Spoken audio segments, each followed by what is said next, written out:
Hi hello ಎಲ್ಲರಿಗೂ ನಮಸ್ಕಾರ. ಎಲ್ಲರೂ ಹೇಗಿದ್ದೀರಾ? ಐ ಹೋಪ್ ಎಲ್ಲರೂ ಚೆನ್ನಾಗಿದ್ದೀರಾ ಅಂತ ಭಾವಿಸ್ತೇನೆ.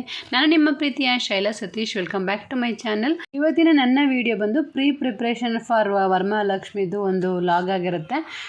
ಸೊ ಹಿಂದಿನ ದಿವಸ ಹೇಗೆಲ್ಲ ತಯಾರಿ ಮಾಡ್ಕೊಂಡ್ವಿ ಏನೋ ಅನ್ನೋದನ್ನು ನಾನು ನಿಮ್ಮತ್ತು ಶೇರ್ ಮಾಡ್ತಾ ಇದ್ದೀನಿ. ವಿಡಿಯೋನ ಎಲ್ಲೂ ಸ್ಕಿಪ್ ಮಾಡಿದೆ, ಪ್ಲೀಸ್ ಫುಲ್ ವಿಡಿಯೋನ ವಾಚ್ ಮಾಡಿ ಅಂತ ಕೇಳ್ಕೊತೀನಿ. ವರಮಹಾಲಕ್ಷ್ಮಿ ಅಂದ್ರೆ ನಮಗೆ ನೆನಪಾಗೋದು ಸ್ಯಾರಿ ತೊಗೋಬೇಕು, ಹೂಗಳು ತೊಗೋಬೇಕು, ಹಣ್ಣುಗಳು ತೊಗೋಬೇಕು. ಹಾಗೆ ಡೆಕೋರೇಷನ್ಸ್ಗೆ ಯಾವ ರೀತಿಯೆಲ್ಲ ನಾವು ತೊಗೋಬೋದು, ಯಾವ ರೀತಿ ಡೆಕೋರೇಷನ್ ಮಾಡಬೇಕು ಅನ್ನೋ ಒಂದಷ್ಟು ಐಡಿಯಾಸ್ ನಮ್ಮ ಒಂದು ಮೈಂಡಲ್ಲಿ ಓಡ್ತಾ ಇರುತ್ತೆ. ಅದೇನೋ ಈ ವರಮಹಾಲಕ್ಷ್ಮಿ ಹಬ್ಬಕ್ಕೇ ಹಂಗೆ ಅನಿಸುತ್ತೆ ನಮಗೆ. ಎಷ್ಟು ಅರೇಂಜ್ ಮಾಡಿದ್ರು, ಎಷ್ಟು ತಂದಿಟ್ರು ಮನೇಲಿ ಸೊ ಏನೋ ಮರ್ತಿದ್ದೀವೇನೋ, ಏನಾದರೂ ತಗೊಳ್ಳೋದು ಮಿಸ್ ಮಾಡಿಬಿಡ್ತೀವೇನೋ ಅನ್ನೋದೊಂದು ಫೀಲಿಂಗ್ ಮನಸ್ಸಲ್ಲಿ ಇದ್ದೇ ಇರುತ್ತೆ. ಸೊ ಒಂದಷ್ಟು ಮಾರ್ಕೆಟ್ಗೆ ಹೋಗಿದ್ದು ಬರೋಣ, ಒಂದಷ್ಟು ಫ್ಲವರ್ಸ್ ಮತ್ತು ಫ್ರೂಟ್ಸ್ ಎಲ್ಲ ತೊಗೊಂಡು ಬರೋಣ ಅಂತ ಹೇಳ್ಬಿಟ್ಟು ನಾನು ಮತ್ತು ನನ್ನ ತಂಗಿ ಇಬ್ಬರು ಹೋದ್ವಿ. ಆ್ಯಕ್ಚುಲಿ ತುಂಬಾ ಕೆಲಸ ಇತ್ತು ಮನೆಯಲ್ಲಿ. ಸೊ ಕ್ಲೀನಿಂಗ್ ಎಲ್ಲ ಮುಗಿಸಿ ಅದಾದ ನಂತರ ನಾವು ಮಾರ್ಕೆಟ್ಗೆ ಹೋಗಿದ್ದು. ಮಾರ್ಕೆಟಲ್ಲಂತೂ ತುಂಬಾ ರಶ್ ಇತ್ತು. ಜನಗಳಂತೂ ಹೋಗ್ತಾನೆ ಇರ್ತಿದ್ರು, ಬರ್ತಾನೆ ಇರ್ತಿದ್ರು. ಆ ವೆಹಿಕಲ್ಸ್ಗಳಿಗೆ ನಿಲ್ಸ್ಕೊಳ್ಳೋಕ್ಕೂ ಜಾಗ ಇಲ್ಲ, ಆ ರೀತಿ ಆಗ್ತಾಯಿತ್ತು. ಈ ಟೈಮಲ್ಲಂತೂ ಕೇಳೋಕ್ಕೆ ಆಗಲ್ಲ. ಹೂವಿನ ರೇಟ್ ಆಗಿರ್ಬೋದು ಅಥವಾ ಹಣ್ಣುಗಳ ರೇಟ್ ಆಗಿರ್ಬೋದು, ಪ್ರತಿಯೊಂದಕ್ಕೂ ಜಾಸ್ತಿ ರೇಟ್ ಮಾಡಿ ಇಟ್ಬಿಟ್ಟಿರ್ತಾರೆ. ಹೂಗಳಂತೂ ಕೇಳೋಕ್ಕೆ ಆಗಲ್ಲ, ಅಷ್ಟೊಂದು ರೇಟ್ ಎಲ್ಲ ಹೇಳ್ತಾಯಿದ್ರು. ಸೊ ಹೆಂಗೋ ಸ್ವಲ್ಪ ಹೂಗಳನ್ನು ಮಾತ್ರನೇ ಪರ್ಚೇಸ್ ಮಾಡಿ ಸೊ ಅದಾದ ನಂತರ ಮನೆಗೆ ಬಂದ್ವಿ. ಮನೇಲಿ ಇನ್ನೂ ಕೂಡ ತುಂಬಾ ಕೆಲಸ ಜಾಸ್ತಿ ಇತ್ತು. ಹಾಗೆ ಅದೇ ಹೇಳಿದ್ನಲ್ಲ, ಎಷ್ಟು ಅರೇಂಜ್ ಮಾಡಿದ್ರೂ ಸಾಕಾಗಲ್ಲ ಈ ಹಬ್ಬಕ್ಕೆ, ಆ ಥರ ಅನ್ನಿಸ್ತಾ ಇರುತ್ತೆ ಸೊ ಮನಸ್ಸಿಗೆ. ಸೊ ಹಾಗೆ ಒಂದಷ್ಟು ಹಣ್ಣು, ತರಕಾರಿ, ಹೂಗಳು ಮತ್ತು ಬಳೆ ಇದೆಲ್ಲ ತಗೊಂಡು ಅಲ್ಲಿಂದ ಹೊರಟ್ವಿ. ಸೊ ಹಾಗೆ ಇದೊಂದು ಹಾರ ಕೂಡ ತಗೊಂಡೆ. ಸೊ ಇದಕ್ಕೆ 80 ರೂಪೀಸ್ ಆಯಿತು. ಚೆನ್ನಾಗಿತ್ತಲ್ಲ ಹಾರ. ಸೊ ಹಾರನಾದರೂ ಹಾಕೋಣ ಅಂತ ಹೇಳ್ಬಿಟ್ಟು ತಗೊಂಡೆ. ಸೊ ಮಲ್ಲಿಗೆ ಹೂವಿನ ಹಾರ ಅಂತೂ ಕೇಳೋಕ್ಕೆ ಆಗಲ್ಲ ಈ ಟೈಮಲ್ಲಿ. ಸೊ ಇರಲಿ ಬಿಡು, ಇದನ್ನೇ ಮುಡ್ಸೋಣ ಅಂತ ಹೇಳ್ಬಿಟ್ಟು ಈ ಒಂದು ಹಾರನ ತಗೊಂಡೆ. ಈ ಕಾಕಡ ಹೂವಾಗಿರ್ಬೋದು, ಕನಕಾಂಬರ ಹೂವಾಗಿರ್ಬೋದು ತುಂಬಾ ಹೆವಿ ರೇಟ್ ಹೇಳ್ತಾಯಿದ್ರು. ಹಾಗೆಯೇ ಒಂದಷ್ಟು ಬಟನ್ಸ್, ರೋಸ್ ಮತ್ತು ಸೇವಂತಿಗೆ ಹೂವು ಬರುತ್ತಲ್ಲ, ಅದು ಕೂಡ ಬಿಡಿ ಹೂವೆಲ್ಲ ತಗೊಂಡೆ. ಹಾಗೆ ಒಂದಷ್ಟು ಮುಲ್ಲೆ ಹೂವು ಮತ್ತು ಕನಕಾಂಬರ ಎಲ್ಲ ಕಟ್ಟಿರೋದೇ ಇರುತ್ತಲ್ಲ, ಅದನ್ನೇ ತೊಗೊಂಡ್ಬಿಟ್ವಿ. ಹಾಗೆ ಒಂದು 5 ಥರದ್ದು ಫ್ರೂಟ್ಸ್ ತೊಗೊಂಬಿಡೋಣ ಅಂತ ಹೇಳ್ಬಿಟ್ಟು ಒಂದು 5 ಥರ ಫ್ರೂಟ್ಸ್ಗಳು ತೊಗೊಂಡೆ. ಒಂದು 4 ಥರದ್ದು ತಂದೆ. ಆ್ಯಕ್ಚುಲಿ ಸೀಬೆಹಣ್ಣು ಎಲ್ಲ ಮೊದಲೇ ಆಲ್ರೆಡಿ ಸತೀಶ್ ಅವ್ರು ತಂದಿಟ್ಟಿದ್ರು. ಹಂಗಾಗಿ ಇನ್ನೊಂದು 4 ಥರ ಹಣ್ಣುಗಳನ್ನೂ ಕೂಡ ತೊಗೊಂಡೆ. ಹಾಗೆ ಬಳೆಗಳಿಗೆ ಬಂದು ನಮಗೆ 20 ರೂಪೀಸ್ ಬೀಳ್ತು. ಸೊ ಅಲ್ಲೇ ಮಾರ್ಕೆಟಲ್ಲೇ ಇತ್ತಲ್ಲ, ಅಲ್ಲೇ ತಗೊಂಡ್ವಿ. ಹಾಗೆಯೇ ಆಲ್ರೆಡಿ ಒಂದು 2 ಡಜನ್ ಕೂಡ ತಂದು ಇಟ್ಟಿದ್ದೆ ಅಮ್ಮನವ್ರಿಗೆ ಹಾಕೋಕ್ಕಾಗಿರ್ಬೋದು. ಹಾಗೆಯೇ ಮಡ್ಲಕ್ಕಿ ತುಂಬ್ತಾರಲ್ಲ, ಅದಕ್ಕೆ ಇಡೋಕ್ಕೆಲ್ಲ ಆಲ್ರೆಡಿ ತಂದು ಇಟ್ಟಿದ್ದೆ. ಸೊ ಅಲ್ಲಿ ಕುಂಕುಮ ಕೊಡೋಕ್ಕೆ ಮಾತ್ರ ಅಲ್ಲಿಂದ ತಗೊಂಡು ಬಂದೆ. ಸೊ ಹಾಗೆ ನಮಗೆ ಅಳ್ಬತ್ತಿ, ಗೆಜ್ಜಬತ್ತಿ ಎಲ್ಲ ಇರಲಿಲ್ಲ. ಒಂದಷ್ಟು ಗಂಧ ಆಗಿರ್ಬೋದು, ಈ ರೀತಿ ಒಂದಷ್ಟು ಸಣ್ಣ ಪುಟ್ಟ ಐಟಮ್ಸ್ ಎಲ್ಲ ಬೇಕಾಗಿತ್ತು. ಹಾಗೆ ಪಿನ್ಗಳು ಬೇಕಾಗಿತ್ತು ಆ್ಯಕ್ಚುಲಿ ಡೆಕೋರೇಷನ್ಗೆಲ್ಲ. ಸೊ ಅದನ್ನು ಕೂಡ ಮರಿದೇನೆ ತೊಗೊಂಬಂದ್ವಿ. ಹಾಗೆ ಒಂದಷ್ಟು ಐಟಮ್ಸ್ ಎಲ್ಲ ಹಾಗೆಯೇ ಎತ್ತಿಟ್ಟಿದ್ದೀನಿ. ಒಂದು ಬಾಕ್ಸ್ಗೆ ಹಾಕಿ ಎತ್ತಿಟ್ಟಿದ್ದೆ ಹೋದ ವರ್ಷ. ಸೊ ಅದನ್ನು ಅನ್ಪ್ಯಾಕ್ ಮಾಡಿ ಸೊ ಅದನ್ನೆಲ್ಲ ತೊಳೆಯೋಣ ಅಂದ್ಬಿಟ್ಟು ಎತ್ತಿಟ್ಟೆ. ಈ ರೀತಿ ಒಂದಷ್ಟು ಪ್ಲೇಟ್ಸ್ಗಳೆಲ್ಲ ಎತ್ತಿಟ್ಟಿದ್ದೆ. ಆ್ಯಕ್ಚುಲಿ ಇದು ನೀರಿಗೆ ತೊಳಿತಾ ಅದು ಕಲರೆಲ್ಲ ಹೊರಟೋಗುತ್ತೆ, ಸಿಲ್ವರ್ ಕಲರ್. ಅದಕ್ಕೋಸ್ಕರ ಇದು ಸ್ವಲ್ಪ ಹೊಸದಾಗಿರಲಿ ಅಂತ ಹೇಳ್ಬಿಟ್ಟು ಎತ್ತಿಟ್ಟಿದ್ದೆ ಇದನ್ನೆಲ್ಲ. ಇದೆಲ್ಲ ಬಂದು ನಮಗೆ ಸಣ್ಣ ಪುಟ್ಟ ದೇವ್ರುಗಳೆಲ್ಲ ಇರುತ್ತಲ್ಲ, ವಿಗ್ರಹಗಳು, ಅದನ್ನೆಲ್ಲ ಕೂರಿಸ್ಲಿಕ್ಕೆ, ಹಾಗೆಯೇ ಫ್ರೂಟ್ಸ್ ಎಲ್ಲ ಇಡಲಿಕ್ಕೆ ಚೆನ್ನಾಗಿ ಕಾಣಿಸುತ್ತೆ ಅಂದ್ಬಿಟ್ಟು ಇದನ್ನು ಸಪ್ರೇಟಾಗಿ ಎತ್ತಿಟ್ಕೊಂಡಿದ್ದೆ. ಹಾಗೆ ನೋಡ್ತಾ ಇರ್ಬೋದು, ಎಲ್ಲದನ್ನು ಚೆನ್ನಾಗಿ ಪ್ಯಾಕ್ ಮಾಡಿ ಇಟ್ಕೊಂಡ್ಬಿಟ್ಟಿದ್ದೆ ನಾನು ಹೋದ ವರ್ಷವೇ.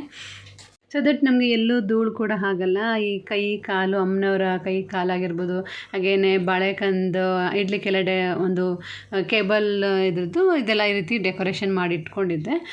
ಸೊ ಅದನ್ನು ಕೂಡ ಎಲ್ಲದನ್ನು ಅನ್ಪ್ಯಾಕ್ ಮಾಡ್ತಾಯಿದ್ದೀನಿ ಇವಾಗ. ಸೊ ಇದನ್ನೆಲ್ಲ ಎತ್ತಿಟ್ಕೊಂಡ್ಬಿಟ್ರೆ ನೈಟ್ ನಮಗೆ ಡೆಕೋರೇಷನ್ ಮಾಡಲಿಕ್ಕೆ ಈಸಿ ಆಗುತ್ತೆ ಅಂತ ಹೇಳ್ಬಿಟ್ಟು. ಹಾಗೆ ಈ ರೀತಿ ಪೇಪರ್ ರೋಲ್ ಮಾಡಿ ಅದಾದ ನಂತರ ಸ್ವಲ್ಪ ಕವರ್ ಹಾಕಿ ಎಲ್ಲ ಇಟ್ಬಿಟ್ರೆ ನಮಗೆ ಯಾವುದೇ ಒಂದು ನೀರಿನಂಶ ಎಲ್ಲ ಇದ್ದರೆ ಅದು ಕೂಡ ಡ್ರೈ ಆಗಿರುತ್ತೆ. ಹಾಗೆಯೇ ನಮಗೆ ಯಾವುದೇ ಧೂಳು ಕೂಡ ಆಗಲ್ಲ. ಸೊ ದಟ್ ನಾನು ಈ ರೀತಿ ಪ್ಯಾಕ್ ಮಾಡಿ ಹೋದ ವರ್ಷನೇ ಎತ್ತಿಟ್ಟಿದ್ದೆ.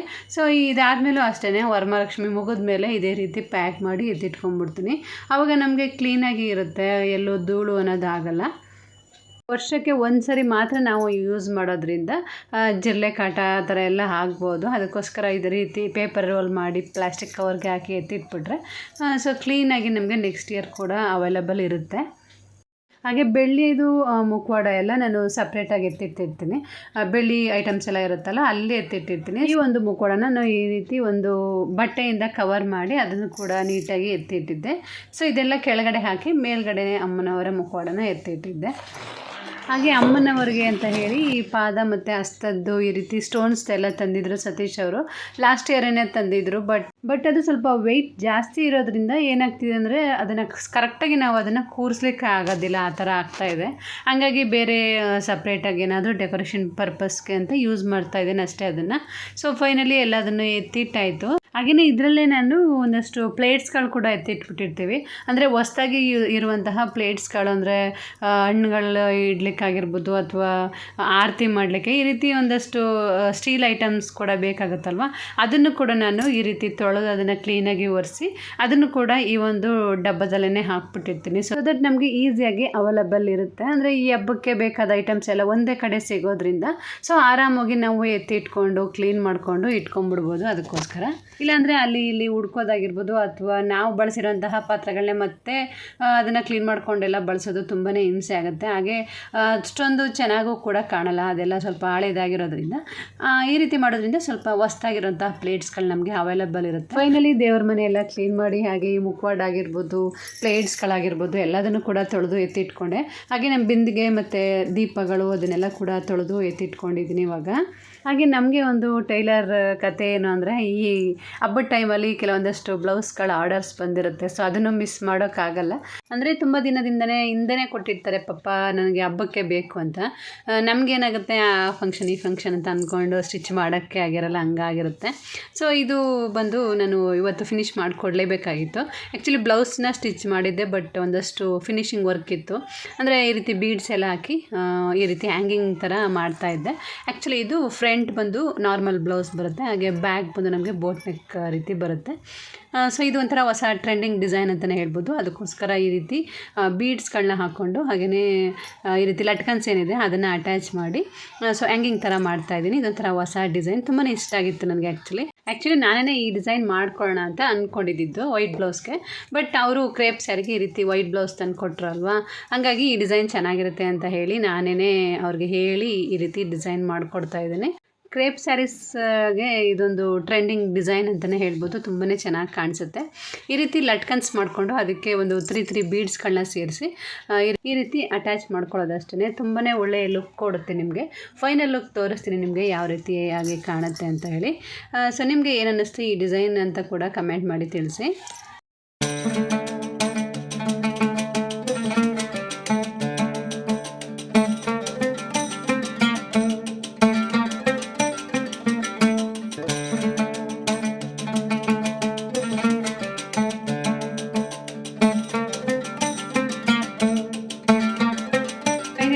ಎಲ್ಲ ಹಾಕಿ ಮತ್ತು ಬೀಡ್ಸ್ ಎಲ್ಲ ಹಾಕಿ ಫುಲ್ ರೆಡಿ ಮಾಡಿದೆ.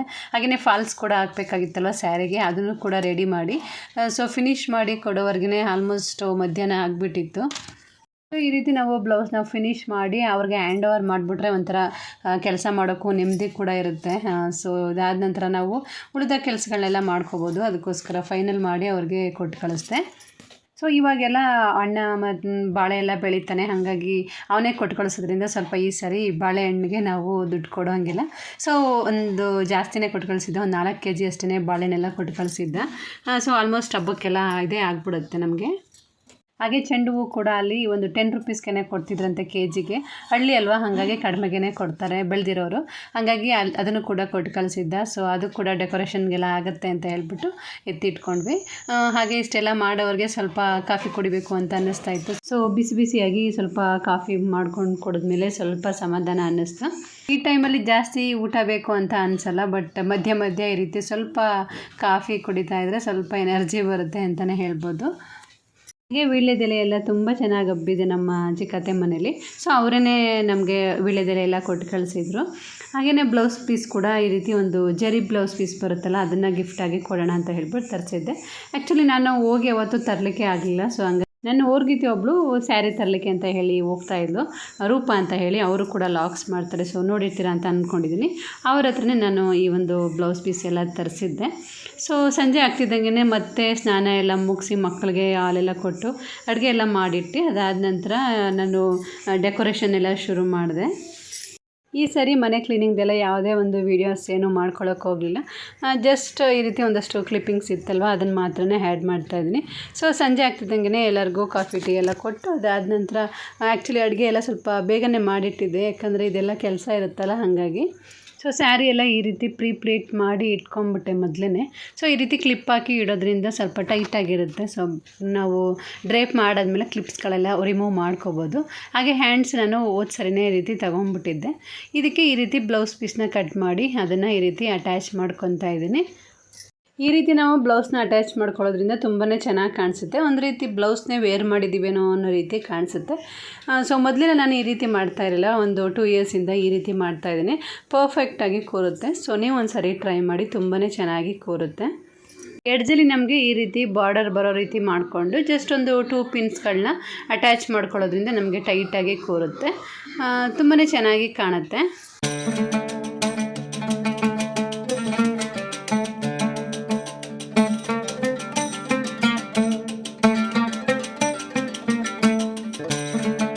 ಸೊ ಇದೆಲ್ಲ ರೆಡಿ ಆದ ನಂತರ ಈ ರೀತಿ ಒಂದು ಕೆಳಗಡೆ ಒಂದು ಪಾತ್ರೆನ ಇಟ್ಟು ಅದಕ್ಕೆ ಅಕ್ಕಿ ತುಂಬಿ ಅದಾದ ನಂತರ ಬಿಂದಿಗೆನ ಇಟ್ಟಿದ್ದೆ. ಸೊ ಅದಾದ ನಂತರ ಒಂದು ಮೇಲ್ಗಡೆ ಕಳಶ ಏನಿದೆ ಅದನ್ನು ಇಟ್ಕೊಂಡಿದ್ದೆ. ಈ ಸರಿ ಪೂರ್ತಿ ವಿಡಿಯೋ ಏನು ಡೀಟೇಲಾಗಿ ಏನು ತೆಗಿಯೋಕ್ಕೆ ಹೋಗಿಲ್ಲ, ಸಿಂಪಲ್ಲಾಗಿ ಹಾಗೇ ಜಸ್ಟ್ ಯಾವ ರೀತಿ ಕೂರಿಸಿದ್ದೀನಿ ಅನ್ನೋದನ್ನು ಮಾತ್ರನೇ ತೆಗೆದಿದ್ದೀನಿ ಅಷ್ಟೇ. ಸೊ ಈ ರೀತಿ ಬ್ಲೌಸ್ ರೀತಿ ವೇರ್ ಮಾಡಿದ್ದೀನಿ, ತುಂಬಾ ಚೆನ್ನಾಗಿ ಕಾಣುತ್ತೆ. ಪ್ಲೇಟ್ಸ್ ಎಲ್ಲ ಮಾಡ್ಕೊಂಡಿದ್ವಲ್ವ ಅದನ್ನು ಈ ರೀತಿ 2 ಸೈಡಿಂದ ತಗೊಂಡು ಬಿಂದಿಗೆಗೆ. ಸೊ ಅದಾದ ನಂತರ ಇಲ್ಲಿ ಒಂದು ಪಿನ್ ಅಟ್ಯಾಚ್ ಮಾಡ್ಕೊಳ್ಳೋಂಥದ್ದು. ನಾವು ಪಿನ್ ಅಟ್ಯಾಚ್ ಮಾಡ್ಕೊಂಡು 2 ಒಂದೇ ರೀತಿ ಕಾಣೋ ರೀತಿ ನಾವು ಅದನ್ನು ನೀಟಾಗಿ ಅಟ್ಯಾಚ್ ಮಾಡ್ಕೋಬೇಕಾಗುತ್ತೆ. ಅದಾದ ನಂತರ ನಾವು ಬೇಕಾದರೆ ಕ್ಲಿಪ್ಸ್ ಎಲ್ಲ ಹಾಕಿರ್ತೀವಲ್ವ ಅದನ್ನು ಬೇಕಾದರೆ ರಿಮೂವ್ ಮಾಡ್ಕೋಬೋದು, ಆಗ ನೀಟಾಗಿ ಕಾಣುತ್ತೆ ನಮಗೆ.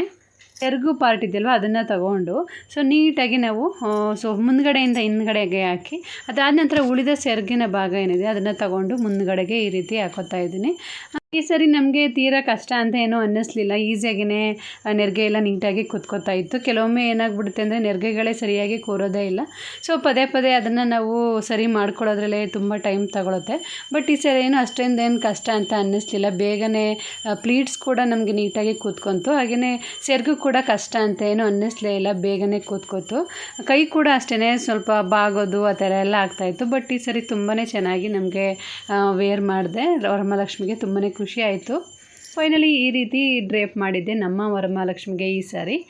ಸೊ ಇನ್ನು ಸ್ವಲ್ಪ ಮುಂದ್ಗಡೆ ಬಿಂದಿಗೆ ಏನಾದರೂ ಹಾಕೊಂಡು ನಾನು ಕೂರಿಸಿದ್ದಿದ್ರೆ ಇನ್ನೂ ಸ್ವಲ್ಪ ನೆರಿಗೆಗಳೆಲ್ಲ ಚೆನ್ನಾಗಿ ಹರಡ್ಕೊಳ್ಳೋ ರೀತಿ ಎಲ್ಲ ಕೂರಿಸ್ಬೋದಾಗಿತ್ತು ಅಂತ ಅನ್ನಿಸ್ತು.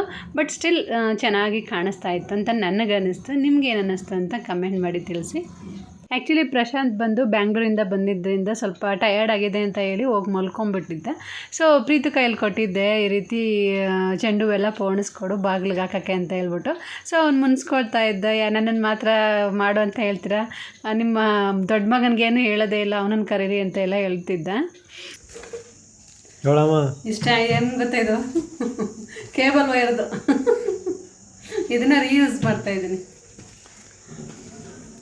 ಐಡಿಯಾ ರೆಕಾರ್ಡ್ ಉಲ್ಟಾ ಹಾಕಿದಾರಲ್ಲಮ್ಮ, ಐಡಿಯಾ ನೀನು ಕೊಟ್ಟಿದ್ದು ಆ್ಯಕ್ಚುಲಿ ನಾನು ಬಾಳೆದಿಂಡಿ ಇಡ್ಲಿಕ್ಕೆ ಈ ರೀತಿ ಯೂಸ್ ಮಾಡ್ತಾ ಇರೋವಂಥದ್ದು ಕೇಬಲ್ ವೈರ್ ಸುತ್ತಿಟ್ಟಿರ್ತಾರಲ್ಲ ಆ ರೀತಿಯ ಒಂದು ಪ್ರಾಡಕ್ಟನ್ನ ನಾನು ಈ ರೀತಿ ರಿಯೂಸ್ ಮಾಡ್ತಾ ಇದ್ದೀನಿ.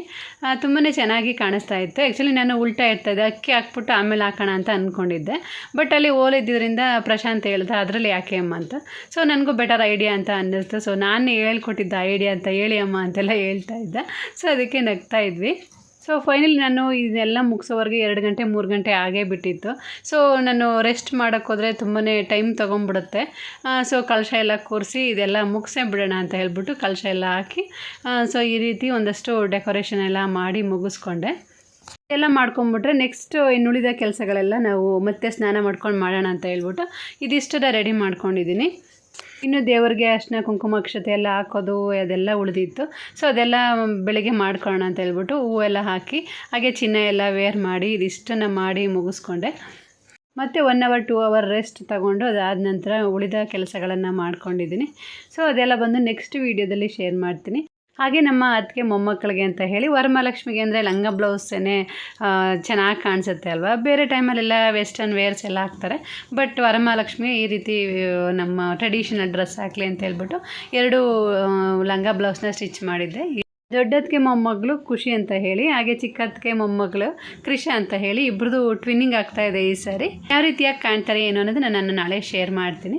ಸೊ ಇದಾಗಿತ್ತು ಇವತ್ತಿನ ನನ್ನ ಲಾಗ್. ಐ ಹೋಪ್ ನಿಮಗೆಲ್ಲ ಈ ವಿಡಿಯೋ ಇಷ್ಟ ಆಗಿದೆ ಅಂತ ಭಾವಿಸ್ತೀನಿ. ನಿಮಗೆ ಸ್ವಲ್ಪನಾದರೂ ಇಷ್ಟ ಆಗಿದ್ರೆ ಪುಟ್ಟದೊಂದು ಲೈಕ್ ಕೊಡೋದನ್ನು ಮರಿಬೇಡಿ. See in the next vlog. Thank you for watching. Bye, take care.